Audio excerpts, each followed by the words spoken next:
Sarah, may I come over to your house now? Hi, Maria. I'm sorry, as I told you before, I work 9 to 5. It's my lunch break now. Are you still working?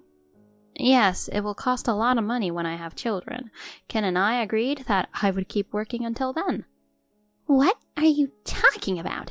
You've been married for more than a year now. You still don't have children. Well, it's true that Ken and I don't have children yet. Do you know why you can't have children? Children are a gift. I don't know why I can't have a child or when I will have a child. It's up to God's will. What? Nonsense. The reason is obvious. It's because you don't quit your job. What does it matter if I keep working? Of course it has something to do with it. You can't have children when you are stressed out. You work every day or live a hectic life. You can't have children. I see. But fortunately, I'm not stressed. And my workplace is full of good-hearted and nice people. And Ken is really kind. I'm so blessed. Don't be so optimistic. I'll never be able to hold my grandchildren. I'm sorry. We want to have children too. I know you do. You need to quit your job so that you can have children as soon as possible. I'm sorry, but I'm not quitting my job. I like my job, and like I said before, I want to save money while I still can. What? Are you talking back to me? I'm sorry, but my lunch break is over. Let's talk again. Well then, excuse me. Sarah, it's your lunch break, right? Yes, what happened? I was going to ask you one more thing yesterday. What is it? Do you prepare Ken's lunch? No, I don't. Huh? If I make lunch, I have to get up an hour earlier. In order to get some sleep, we decided to either buy lunch somewhere or eat out. Ken suggested it. The break room at my office is too small, so we can't relax in the break room. I really appreciate it. I try to eat a nutritious meal with vegetables at night. Huh? I can't believe you don't make Ken's lunch. From the time he was a student until he got married, I made lunch without missing a single day. Even on days when I wasn't feeling well. I think that's great. Right? And what about you? Aren't you ashamed of making my son eat out? I'm not. Huh? You must be kidding. You are a housewife. Ken and I both work. Many couples work nowadays. Many families don't make lunch. In fact, it's the same at my company. I'm not talking about others. I'm talking about you. Huh? If you had any feelings for Ken, you'd at least make lunch for him. No. I can't believe you don't because I'm working. If that's the case, you should quit your job. I may not be able to do it every day, but I'll try to make lunch as much as possible. As much as possible? Every day, is that clear? Yes. You're just full of excuses. I'm your mother-in-law and you don't even listen to me. I don't know how you were raised. So you took Ken's shirts to the cleaners, right? Dry cleaning? No. Huh? He wears shirts every day. If I send them to the cleaners, it costs a lot of money. I iron them at home. Ken says it's better that way. How can it be better? You must take it to the cleaners. Why? Are you asking me why? He is a salesperson. He goes to clients and new customers and negotiates with them, okay? It's a tough job. Yes, I agree. If he wears a shabby shirt on such an important occasion, he will be embarrassed. Ken never wears a saggy shirt. I iron his shirts properly until they are nice and tight. He wears wrinkle-free shirts. It's easy to iron. Are you still his wife? You don't care about Ken at all. You only think about making things easy for you. Ironing clothes takes more time and effort than taking them to the cleaners. How can you think of making things easier? Ken and I decided to do it after considering the money. I don't intend to change it. You are so cocky. I'm really annoyed with you because you keep talking back to me. Are you trying to irritate me on purpose? I'm not. Anyway, don't think about making your housework easier. Think about Ken first, okay? I understand. Good morning, Sarah. Good morning. What's going on so early on a Saturday morning? What, am I not allowed to contact you? It's not that. You're both off today, right? Yes, we've both been busy at work this week. We're going to take it easy today. Have you had breakfast yet? We're just getting started. Ken is making French toast right now. Huh? No way! What? Are you making Ken cook breakfast for you? On weekdays, I prepare all the meals. On weekends, Ken makes breakfast. Ken is a good cook. He hardly ever cooked when you were there, right? He started cooking after we got married. He says it's fun. It really helps me a lot, and I look forward to eating Ken's breakfast on my days off. Stop now! What? That's a woman's job. I have never once made them do such a thing, my husband and my son. I see. Ken works hard every day. Why can't you just let him take it easy on his day off? Of course. I want him to take a good rest. But I'm working too. What? Your work is not as important as Ken's work. No way. I'm not forcing him to cook. Ken wants to do it. That's not the point. You're giving him the impression that he has to do it. I'm not. See? There you go again. You're talking back to me. The point is, I'm telling you not to make Ken do the housework. Huh? I was even busier on the weekend. I was taking care of my husband and son. I hope you do the same for Ken. It's great that you have done so much for them, but times are different now, you know. What? Please don't impose your values on me. Impose my values? Who the hell do you think you are? I understand your concern. I will discuss this with Ken.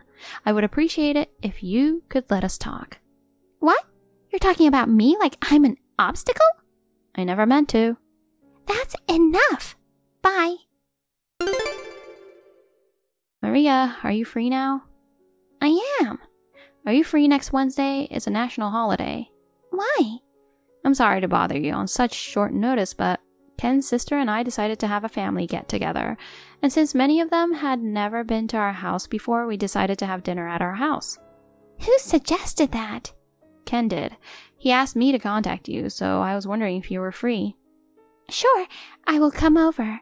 If you had started it, I would have thought about not doing it. Is Ken's dad going to be okay with your schedule?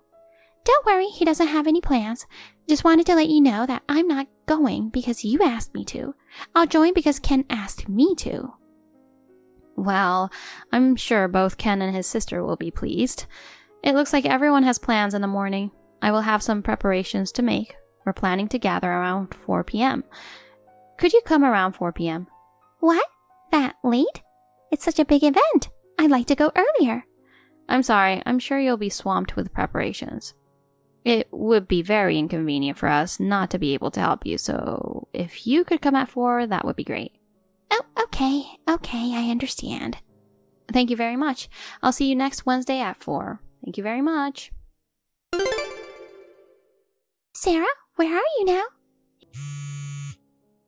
If you see this, contact me immediately. How can I help you? I'm at the store with Ken right now. I don't care where you guys are. What are these dishes? What? Where are you now? Your house, of course. What? I asked you to come around 4. I heard you. There's no way I would come that late. Why? I mean, how did you get into our house? I have a duplicate key. What? I made a duplicate key when I visited you the other day. It's your fault for not noticing. Oh no. It's all your fault. You should have put yourselves in our shoes, having to wait until the evening. Well, let's not talk about that now. What do you mean by what these dishes? I mean, these look so bad. I don't know if you thought you were being fancy by preparing a pizza, but pizza is supposed to have a thin, crispy crust. What is a thick, bread-like crust? This is not a pizza. I tasted a bite of the pasta, but it wasn't cooked long enough, and you must use tomato sauce for your pasta. It was soaked in some oil. It was disgusting. Even the meatloaf looks like it's undercooked. There's no way I can eat this. I'm sure those are delicious. You're overestimating yourself, aren't you? I don't understand why you praise your own cooking.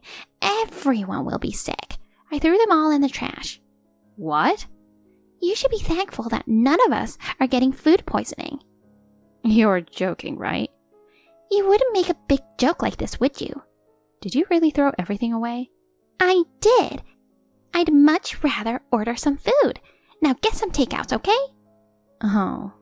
I mean, how can you make the world's worst looking food like that? That made me laugh. I didn't make it. What?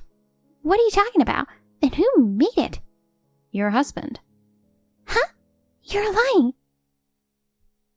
I'm not lying. The gathering was a surprise for you. A surprise? What in the world? We wanted to celebrate your 60th birthday. Ken's dad wanted to celebrate with the family. Do you remember I asked if Dad could make it? I wanted to make you think that he wasn't the host. He's the host of this party. He told me that you wanted some meatloaf the other day, so he cooked some for you. He wasn't so sure about his cooking, but he was at our house early this morning cooking. Well, he wasn't home this morning because he had some errands to run. I had a chance to taste it. I was so surprised. It was really delicious. Can't believe you threw it away. You thought I made it and wanted to harass me, didn't you?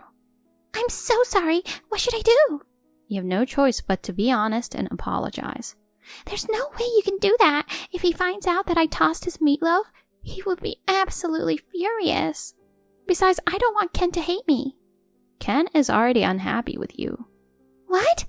Didn't I tell you that we were shopping together? You did. At least don't tell my husband. He would definitely be sad if he knew I threw it away. I think others would feel bad too. You're making people feel sad. Huh? You're saying it's my fault? You threw away the food your husband made for you. It's your fault. No, it's your fault. If you had told me from the start instead of surprising me, this wouldn't have happened. Oh no. Your husband, Ken, and I, we wanted to make you happy. Huh? I didn't ask for that. Now my family and relatives get upset because of you. Take responsibility. Mom, that's enough. What? Ken? That's right. Mom, what have you done? Everyone was supposed to gather here today for Mom.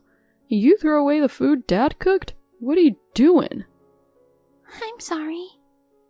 We were all looking forward to your 60th birthday celebration. Mom, you trampled on everyone's feelings. I feel bad for your father and everyone. I apologize for that. I'm really sorry. But it's all Sarah's fault. Huh? Sarah didn't tell me anything. That's why I got into this mess. Don't blame Sarah. Why are you defending her? Because Sarah did nothing wrong. It was Dad and my idea to make it a surprise, and Sarah helped us. You thought she made it anyway. You just wanted Sarah to feel bad. What's the fun in being a mother-in-law like that? I can't believe you said that. What are you doing then? Look at all the things you've done to Sarah. I've heard everything from Sarah. And I said, I think Mom misses me now that I'm married. Please put up with me a little longer. I was a jerk for saying things like that. From now on, I won't let you do what you want. Oh no. Did she report every single exchange she had with me? I mean, do you know everything? That's really disgusting. You're the worst, Mom. We're a married couple. We share everything. We talk about our days. I'm sorry, and I'm sorry I threw away the food. Forgive your mother. I told my dad and sister what you did. Why would you do that? Otherwise, you would try to blame Sarah again. Dad is very upset. You didn't know you were bullying Sarah. That's really unforgivable. I'm apologizing, so forgive me. How can I forgive you? I'm on Sarah's side. Oh no. If you don't change your attitude, I'll cut off the relationship. Huh? There's no way you can do that. I'm serious. Until you change your mind, I won't contact you. I'll block you. Ken, wait. I'll tell all the relatives the truth and cancel the party today. You need to get out of my house right now. If you are still there when we get home, I'll kick you out. Oh no. Ken, wait. He really blocked your number. Sarah, you have to help me. Ken says he's going to cut me off. My husband might divorce me. All my relatives might despise me. It was originally your fault, so you should do something about it. Are you still saying it's my fault? I can't even think of helping you. And even if I could, what you've done was way too much. You should reflect on what you have done. You should apologize to everyone. Oh no. Why do I have to go through this? If you think it's my fault, I can't help it. Why don't you just live your life thinking that way forever? I don't want to have anything to do with you anymore. I'll block your number too. Huh? You don't have to go that far. If both you and Ken blocked me, how am I supposed to get in touch with you guys? I don't think we need to contact each other. What are you saying? I'm serious. Goodbye. It seems that Ken's sister couldn't forgive her mother either. She also blocked her number. My father-in-law didn't forgive Maria for throwing away his dish. He couldn't forgive her for bullying me. He found out how bad his wife was. He divorced her. My mother-in-law apologized and asked him not to divorce her, but he already decided. My mother-in-law's 60th birthday celebration was cancelled. Later, Ken's dad and Ken cooked the party food again. We entertained our relatives. When the relatives found out the truth, they were upset. They said they would stop having relations with my mother-in-law. Everyone hates her now. I feel sorry for her, but she deserved it. I am free from my mother-in-law's torment, and I am very happy now. I hope my mother-in-law will reflect well on her actions. I hope that one day she will be able to understand Ken and my sister-in-law again. Thank you for watching. Please rate the video and subscribe to our channel. See you in the next video.